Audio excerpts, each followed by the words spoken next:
But the one staple that we do have that will never, ever go away, never leave us, is Denny McLain. Denny, how are you this morning? Like a pimple on your arse. You're not going anywhere. How you doing, my friend? We're very good. Yourself?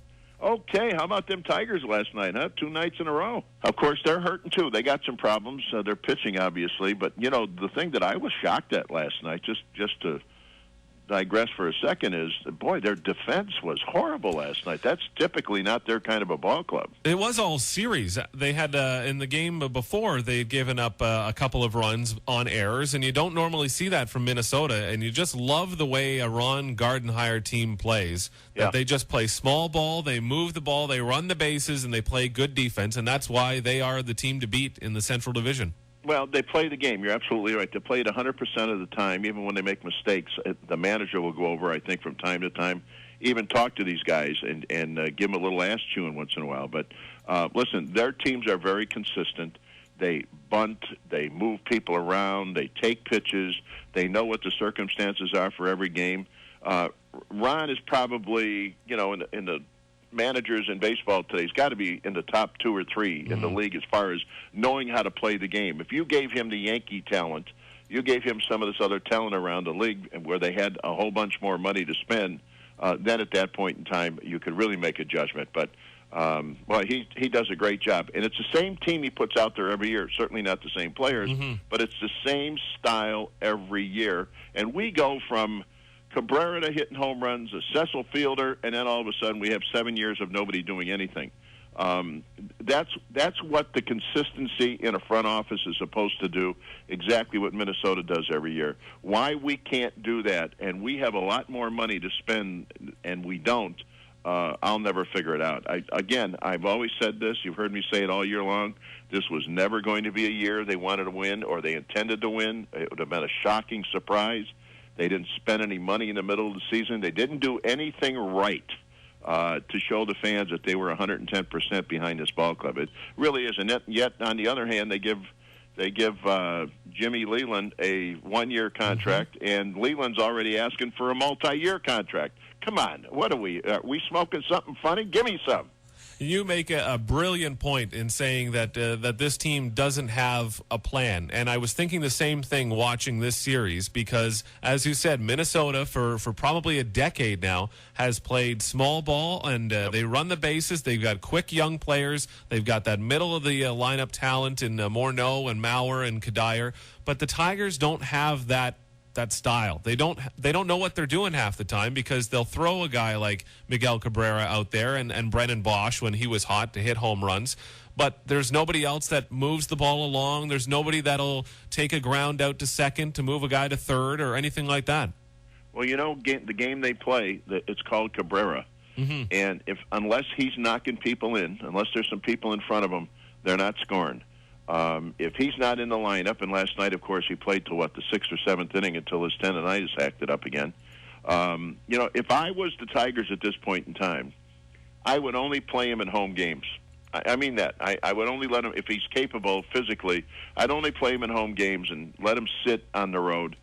He's certainly entitled to be seen by our home fans because he is the reason why people go to the ballpark right now. There aren't many other reasons.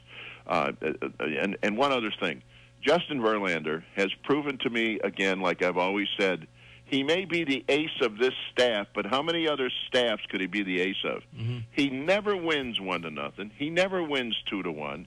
He more or less nudged everybody to come out of that game last night after 6 innings and to just be in a position to win barely if he could have. So you know what I'm saying. I mean, I don't know where the heart is. I don't know where the fire is. They say the fire in the beast. I don't know if he's got a number one ace fire in the belly, and because I just haven't seen it. He's got great stuff. Please don't misunderstand me. He's got as good a stuff as I've ever seen in my life. He has literally very little concept of what he should do with it. Changing up when he's 2 strikes ahead of a hitter. He gets guy 0-2 and throws him a little changeup or a little flat-ass curveball and things like that. When you get a guy 0-2 in the big leagues, boy, you go get him. You don't mess around with anybody. And Justin keeps playing. I mean, he reminds me a lot with like Mickey Lolich, who I have always said had the best stuff I've ever seen in my life. Every time he went out there, it was just that Mickey didn't understand the art of pitching either, despite Johnny Sain and Charlie Dressen and all the real good coaches that we had. You know, you just don't take the ball and throw it every day and hope that you win. That's not the concept. That's not the way it's done.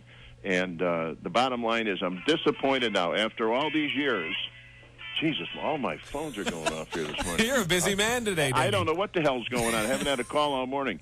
And lo and behold, Justin just needs to step up. He has yet to step up. I don't think there's anybody out there that would say he has ever really stepped up in the capacity to be a number one. Hey, Denny, let me ask you, referring back to last night's game, it was kind of an odd game, and Jimmy Leland said it after the game as well. He said it was weird in the fact that Minnesota had 15 hits, but they were all singles. And then the Tigers had 5 home runs in that game, and Minnesota made a bunch of errors. Have you, thinking back to your career, were you ever involved in a game like that where you had something kind of weird? It just seemed like the whole game was kind of out of sorts, if you will. Yeah, every once in a while, my biggest problem early in my career was I would have a tendency to walk a whole bunch of guys early in a ball game and then settle down. That would be the crazy thing. And then there are other games. Listen, you just get into a ball game where you've got fairly decent stuff, and you aren't really throwing the ball by anybody, but you're trying to keep the ball away from everybody, and they get 8, 9, 10, 12 singles in a row.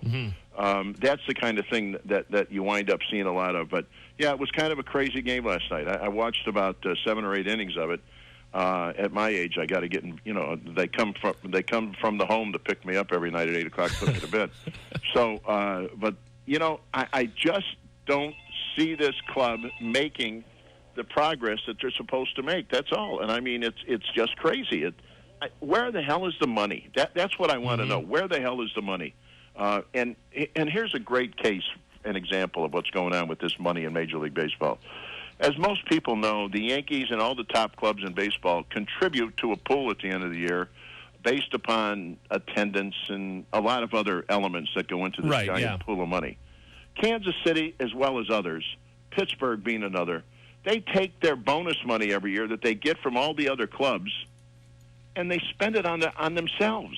They don't go out and buy players. They don't save their stars. It's like the guy in San Francisco, Barry Bonds. Should he have ever left Pittsburgh? Come on, folks.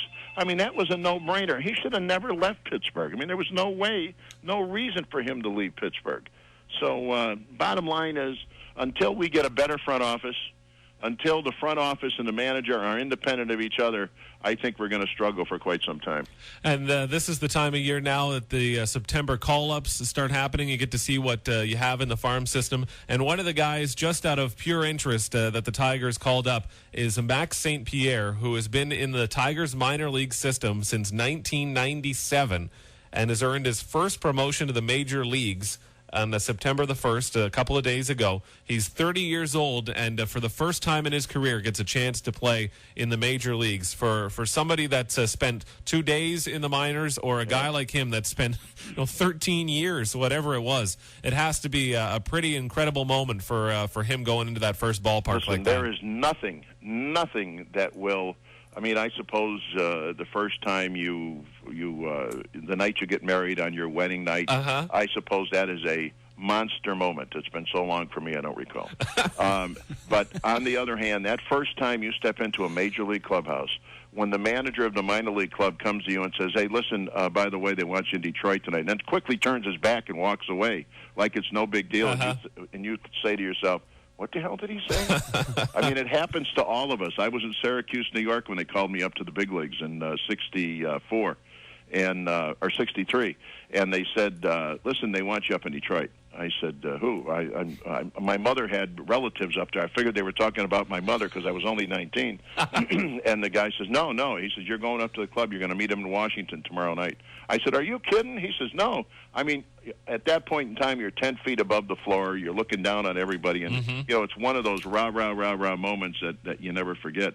Now, the other reason that this kid came up, St. Pierre came up, of course, is they've called up everybody already this year. Everybody's hurt. Yeah, basically. So they just got to fill some holes in for the rest of the season and hope that nobody else gets hurt. But you know what? It's a great moment for the kid. The kid should enjoy everything that he can do on the next 30 days.